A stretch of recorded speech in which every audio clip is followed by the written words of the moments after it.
here we are in the rich, ancient woodland of Epping Forest. Marvel at just how incredible it looks as we are saturating it in such glorious colour. We're going to stop here for a moment, as this is my favourite part of the trip. Yes, ladies and gentlemen, boys and girls, it's audience participation time. Who was that groaned out there? Come on now, enter into the spirit. You should all be cheering. So on three, let's hear you all cheer. 1, 2, 3. Oh dear, I think I have my hands full of you lot.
North Weald again, and time for us to move into the cheeky naughties.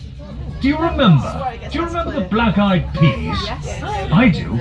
So tell me, what's the difference between a black-eyed pea and a chickpea? Any ideas? No? Well, I'll tell you.